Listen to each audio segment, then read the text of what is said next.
Hello everyone, welcome back to the channel. I'm Alexander Ebute. A recent interview has been generating a lot of online reactions. During a conversation with Morayo Afolabi Brown, Daniel Bwala was asked a question many Nigerians have been asking. If things are getting better in Nigeria, why are so many people still relocating abroad? His response has sparked debate, with some people agreeing and some people strongly disagreeing. Before we begin, if you enjoy thoughtful discussion on issues affecting Nigeria, please consider subscribing. My goal is to reach my first 1,000 subscribers, and your support would mean a lot to me. Thank you. Let's watch exactly what he said before we discuss it. I think we spent a long time already. Is there anybody that have more pressing? He's very pressing. Okay, final question. Go ahead. Thank you, Morayo. Sir, I have a concern. Good afternoon, everyone. My name is Morayo Afolabi, and my question is to you, sir. Just recently, I was walking through Ilioja around Ikeja, and I saw crowd. They were around VFS. And I entered and I was like, what is going on around here? They were like, people are jackpying. I was like, oh, we still have this Japa syndrome in Nigeria? So I was like, oh. And I want to ask you, sir, please, in the last few years, are there specific policies the federal government has put in place to address this Japa syndrome, as in the rationale behind this Japa thing that Nigerians cite, like poor healthcare, insecurity, unemployment, and the likes of that? Yeah.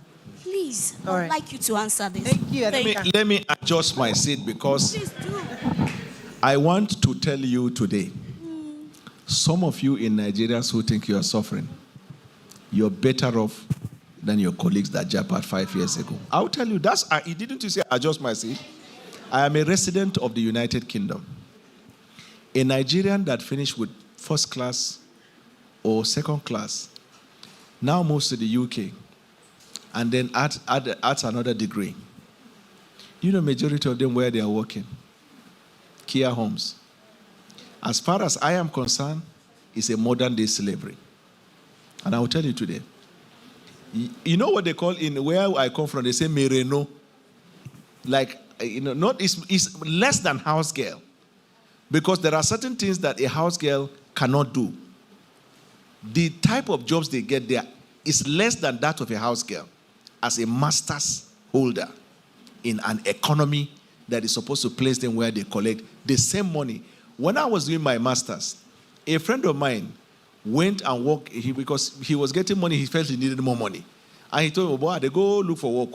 He went and worked. He got a job in a warehouse. Majority of them are Nigerians, PhD, masters. Guess their supervisor who? A boy that refused to go to secondary school, but because he's a citizen of the United Kingdom. When they go there, they do a job. On an average, they get 2,600 or 800 pounds in a month. 2,450 goes off. You pay power, internet, TV, rent. When you put them together, rent alone is about 800, even if you are living in the outskirts of London. You get? You put all of them together, then you talk about feeding and the rest. At the end of the day, what you are left with is not much. So you are forced to do 2-3 jobs. That's why recently you are seeing in London, they say somebody died by the roadside. There are conditions like that. But you are working compared to here that you are begging. So now I will compare that person with a Nigerian here that is collecting 60,000. Yes, it's collecting 60,000. I'm just giving an example.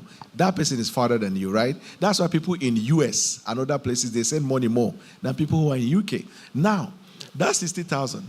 At least Auntie Abike can loan you money. Uncle so and so can support you. And then what you are paying, what we are paying in power, the things we pay for in terms of social services here are almost zero as compared to that place, right? But your problem now is that you don't have enough to build house or to buy a car, right?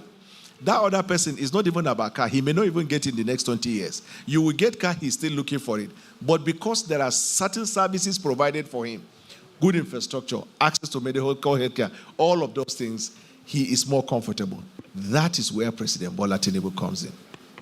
He now introduced policies that will address that. Now, with respect to the healthcare, we have a healthcare scheme. Yesterday, I was with the governor of Lagos. He talked about the healthcare scheme they have in Lagos.